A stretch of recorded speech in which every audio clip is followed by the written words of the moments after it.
Bonjour, aujourd'hui petite vidéo de pêche à 74. Donc je voulais vous dire que à la fin je proposerai un petit concours pour gagner un assortiment de leurre et je vous expliquerai tout à la fin. Donc voilà, on va commencer pour parler de mes leurres à brochet et des leurres obligatoires à avoir dans sa mallette de pêche pour le brochet. Le petit twist, très indispensable ce twist. Pour les brochets en lac, tout ça. Moi je m'en sers très souvent. J'ai déjà fait quelques jolis brochets avec. Ensuite, pour les zones un peu encombrées avec des nénuphars, la frog, très pratique. Donc de différentes couleurs. Avec toujours le montage texan, c'est-à-dire que si le brochet vient mordre, les deux hameçons sortent.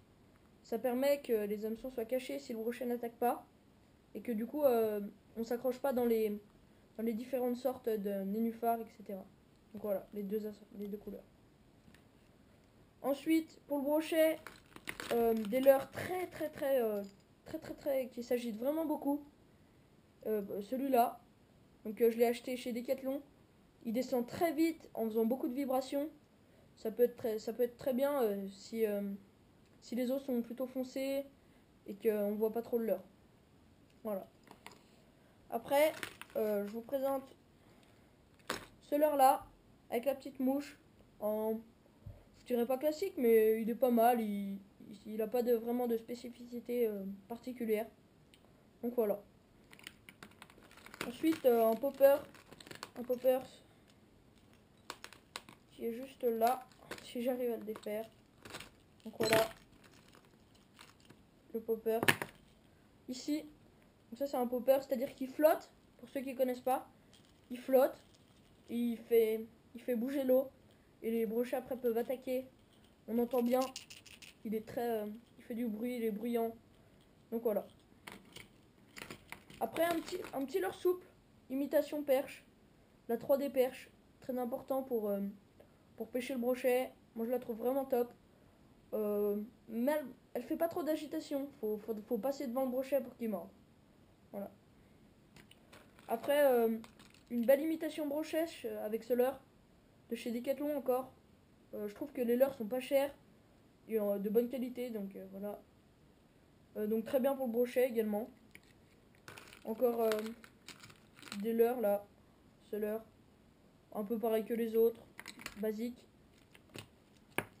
Ce leurre là, c'est un poppers, pratique aussi, très pratique.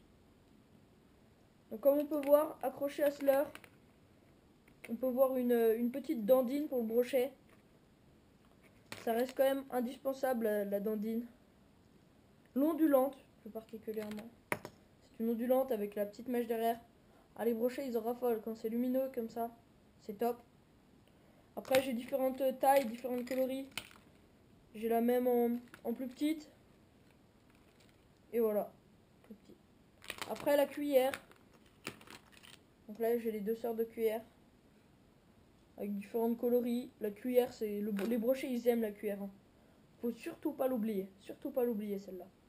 Les gens ont tendance à beaucoup l'oublier dans leur mallette de pêche. Donc on passe à la pêche de la perche. De la perche, donc en lac, en rivière, tout ça. Donc pour la perche, pareil que pour le brochet, on peut utiliser des petites dandines comme ça. Donc ça peut être pas forcément des dorés, hein. Ça peut être pas forcément des argentés, je veux dire ça peut être des dorés, plusieurs coloris. Donc moi là vous voyez hameçon triple, moi j'utilise plutôt des hameçons simples, comme je suis un pêcheur particulièrement en eau-kill, des hameçons simples pour beaucoup moins abîmer les poissons. Donc voilà. Donc pour la perche après j'utilise pas mal des petits twists. Des twists avec différentes têtes plombées. Donc vous pouvez voir j'ai pas mal de coloris. J'ai pas mal de coloris tout ça. Donc voilà. La perche raffole aussi des petites cuillères. Que ce soit pour la truite ou pour la perche, elles adorent. Fresh Kid Z, Fresh Kid C, yes, sir. Fresh Kid P, Fresh Kid T. Oh yeah, we back. Oh, and Zafoon, by the way. Yeah, Jones. Yeah. Chitty bang, and we pretty much much amazing. Can we hear your new song, please? I got you. Hey yo, I once was a kid, all I had was a dream, more money. Donc voilà. Donc maintenant je peux vous présenter pour la carpe, pour le tanche, tout ça. J'utilise pas mal des petites écrevisses comme ça. Donc on y accroche à l'hameçon, on laisse couler si on voit une tanche. On va faire remuer un peu de vent, elle va y aspirer. Et hop, vous avez la tanche au bout de votre canne. Après il faut être bien armé en fil. Donc voilà. Donc pour la tanche et tout ça, c'est vraiment bien ça. Donc maintenant on va passer au leurre pour la truite. La truite Fario. Donc moi pour la truite, en été, quand il fait moins chaud, plus froid, tout ça, en rivière, vu que je pêche principalement en rivière, en ruisseau, j'utilise des cuillères dorées, point noir, point rouge, des classiques. Moi je pêche principalement la truite, même si des fois je vais en lac pêcher que je vous ai présenté juste avant. Donc il y a ces cuillères plutôt basiques de chez Swissex. Donc de chez Swissex. Très bien. Et après je vais vous présenter une cuillère plutôt spéciale pour moi. C'est celle-ci. Donc cette cuillère en fait, elle marche très bien dans les eaux plutôt dans les gouilles profondes. Les truites se jettent dessus. Et d'ailleurs, avec une grosse truite que j'ai pas en vidéo, et bah la canne elle a cédé. Ma nouvelle canne, ma Shimano Katana, toute neuve, que j'utilisais vraiment pour la pêche à la truite. Je l'utilisais vraiment pour la pêche à la truite en 2,10 m, 7,21 grammes. Donc en 7,21 grammes. Oh, moi je l'adorais. Donc voilà. Elle est cassée avec un petit moulinet, de chez Mitchell dessus, équipé avec du fil de Daiwa, du Daiwa en je sais plus combien, 7 centièmes. Mais voilà. Donc voilà. Pour l'été, je m'équipe avec cette canne et des cuillères. Maintenant, I heard that you settled down, that you found a girl and you're married. Breathe, I can be what they can buy. Even when I'm weak, I'm sure it's gonna be alright. Thank God I got home, I got food and I got y'all. Yes, I will survive. Thank God I can breathe, I can be what they can buy. Even when I'm weak, I'm sure it's gonna be alright. Thank God I got home. Survive, survive.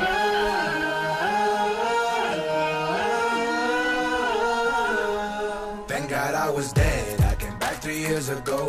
Body in the air, like they say it in the shows. You pull me back in it, just to teach them what I know.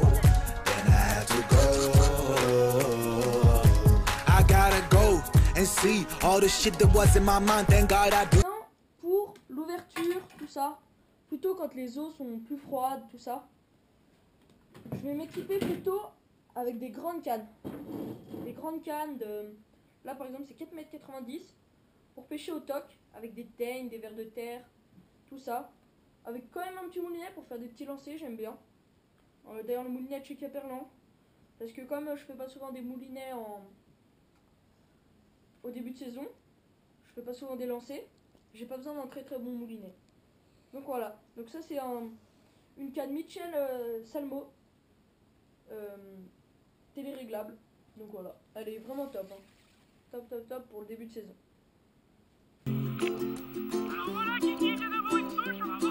The colors of the rainbow, so pretty in the sky, are also on the faces of people passing by.